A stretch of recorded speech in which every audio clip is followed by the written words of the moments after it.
کی اس مختصر سی ویڈیو میں ہم ذکر کرتے ہیں مسلمانوں کے اندر ایک پایا جانے والا مکتبہ فکر جس کا نام ہے اہل القرآن۔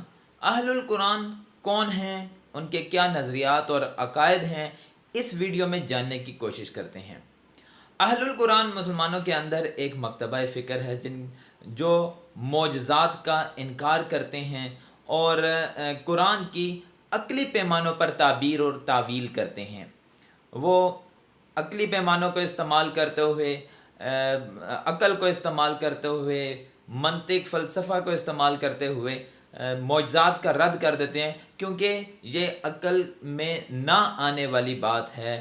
معجزہ کہتے ہی اسے ہیں جو عقل سے ماورا ہو، عقل میں سمجھ نہ آ سکے۔ تو اہل القرآن نے عقلی بنیادوں پر قرآن کی تفسیر لکھتے ہوئے، قرآن کا ترجمہ لکھتے ہوئے معجزات کا رد کیا اور ان آیات کو ایک نئے سرے سے تعویل ان کی پیش کی، ان آیات کی ایک نئے انداز سے تفسیر کی۔ آئیے دیکھتے ہیں کہ یہ فرقہ اہل القرآن کن وجوہات کی بنیاد پر ظہور پذیر ہوا۔ ہندوستان کے اندر جب انگریزوں کی آمد کا سلسلہ شروع ہوا تو اس دوران عیسائی مشنری بھی داخل ہوئے۔ انگریزوں کے آنے کی وجہ سے جو ایک ٹیکنالوجیکل ایڈوانسمنٹ بھی آنا شروع ہوئی ہندوستان میں، سائنس کا رجحان بڑھنا شروع ہوا، تو لوگوں نے عقل کے ذریعے سے سوچنا شروع کیا، عقلی پیمانوں کو استعمال کرنا شروع کیا۔ تو یہی اسلوب مذہب کے اندر داخل ہوا اور اسلام کے اندر داخل ہوا، اور ہم اسی چیز کی زد میں، اسی چیز کی لپیٹ میں ہمارے بہت سارے علماء بھی آئے، اور برصغیر کے اندر سر سید وہ پہلے شخص ہیں جنہوں نے معجزات کا رد کرتے ہوئے قرآن کی ایک نئے سرے سے تفسیر لکھی، بالکل اچھوتی اور جداگانہ تفسیر لکھی، جس میں ساری کی ساری عقلی تعبیریں ملتی ہیں، معجزات کہیں نظر نہیں آتے، اور معجزات پر مبنی آیات کو پڑھتے ہوئے قاری محسوس کرتا ہے کہ یہ بات عقل میں آنے والی بات ہے۔ پاکستان کے اندر ایک شخص گزرے ہیں جن کا نام ہے غلام احمد پرویز۔ خیال رہے کہ یہ غلام احمد قادیانی نہیں بلکہ غلام احمد پرویز ہیں، اور پاکستان کے اندر یہ ایک مشہور اہل القرآن میں سے ہیں۔ ان کا لٹریچر آسانی کے ساتھ دستیاب بھی ہے۔ ایک مثال کے ذریعے سے آپ کی خدمت میں یہ پیش کرنا چاہوں گا کہ اہل القرآن کا طریقہ کیا تھا، ان کی قرآن فہمی کا اسلوب کیا تھا۔ وہ قرآن کے معجزوں کو رد کرنے کے بعد ان آیات کی تفسیر اور ترجمہ کس طرح سے کیا کرتے تھے۔ ایک مثال آپ کے سامنے پیش خدمت ہے۔ سورہ آل عمران آیت نمبر 47 کے اندر، جس میں حضرت عیسیٰ کے مختلف معجزات کا ذکر ملتا ہے، جس میں حضرت عیسیٰ کہتے ہیں کہ میں مٹی میں پرندے کی مورت بناتا ہوں، ایک تصویر بناتا ہوں، اور پھر اللہ کا نام پڑھ کر پھونکتا ہوں تو وہ اڑنے لگتا ہے۔ یہ ایک معجزہ ہم قرآن میں دیکھتے ہیں۔ پھر اس کے بعد حضرت عیسیٰ فرماتے ہیں کہ میں اللہ کے حکم سے پیدائشی مادرزاد اندھوں کو ٹھیک کر دیتا ہوں، ان کو روشنی دیتا ہوں، ان کو بصارت دیتا ہوں، میں برس کے مریضوں کو ٹھیک کرتا ہوں، میں مردوں کو زندہ کرتا ہوں، اور تمہیں بتاتا ہوں، اس بات کی خبریں دیتا ہوں کہ جو تم کھاتے ہو اور جو تم ذخیرہ کر کے رکھتے ہو۔ یہ تو اس آیت کا اس انداز سے ترجمہ ہے جو ہم روایت در روایت پڑھتے چلے آتے ہیں، اور یہی مشہور ترجمہ ہے، اور یہی مشہور حضرت عیسیٰ کے معجزات ہیں۔ اب آئیے نظر کرتے ہیں اہل القرآن کے انداز پر۔ میرے سامنے غلام احمد پرویز صاحب کی تفسیر ہے، ان کا ترجمہ قرآن ہے مفہوم القرآن۔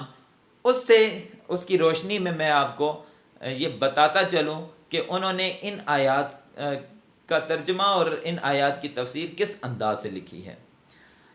یہاں جو الفاظ ہیں قرآن کے اور اس کا جو ترجمہ کیا جاتا ہے، جو رواج میں ترجمہ ہے کہ حضرت عیسیٰ مٹی میں پرندے کی تصویر بناتے ہیں اور پھر وہ اس میں پھونکتے ہیں تو وہ پرندہ اڑنے لگتا ہے۔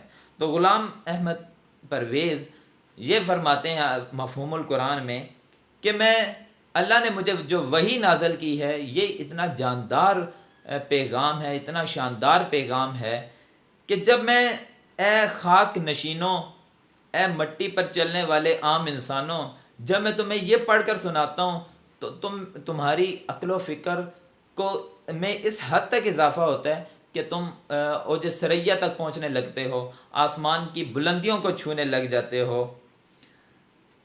پھر اس کے بعد یہاں پر جو مروج روایت در روایت ہم تک حضرت عیسیٰ کا اور قرآن کے ذریعے سے اور جو اکثریتی علماء کا ترجمہ ہمیں ملتا ہے، جس میں حضرت عیسیٰ اس آیت میں حضرت عیسیٰ فرماتے ہیں کہ میں اللہ کے حکم سے مادر ذات اندھے کو اس کو بصارت دیتا ہوں۔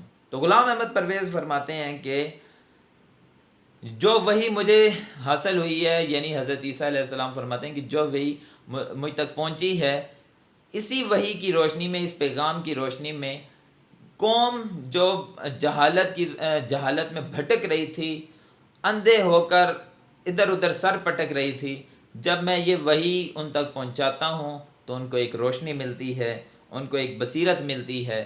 تو یہ آسمانی روشنی ان کو ملی ہے، یہ وحی کی روشنی ان کو ملی ہے۔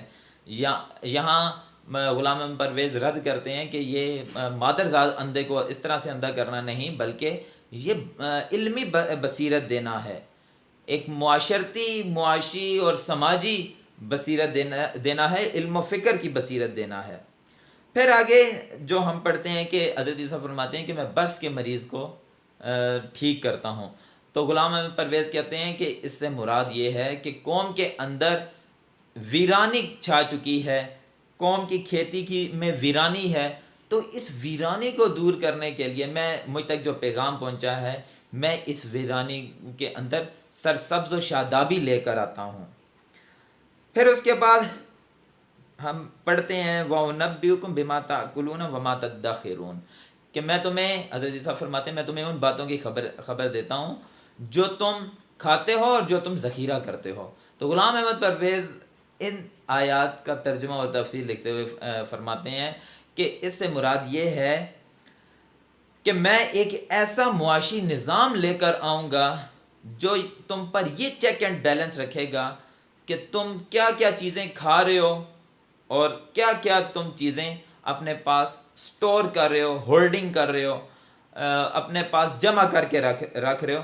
تو یہ وہ معاشی نظام بتائے گا، جو اس نظام کے تحت مجھے پتہ چلے گا کہ جو تم کھا رہے ہو اور جو تم ہولڈنگ کر رہے ہو، جس کے تم بچا کے رکھ رہے ہو، سٹور کر کے رکھ رہے ہو۔ تو یہ وہ ایک مثال تھی جو اہل القرآن اپنی عقلی تعبیرات کو استعمال کرتے ہوئے قرآن کا ترجمہ و تفسیر لکھتے ہیں۔ امید ہے آپ نے اس ویڈیو سے استفادہ کیا ہوگا۔ اگر آپ نے اس چینل کو سبسکرائب نہیں کیا، کائنڈلی اس چینل کو سبسکرائب کیجیے۔ بہت شکریہ۔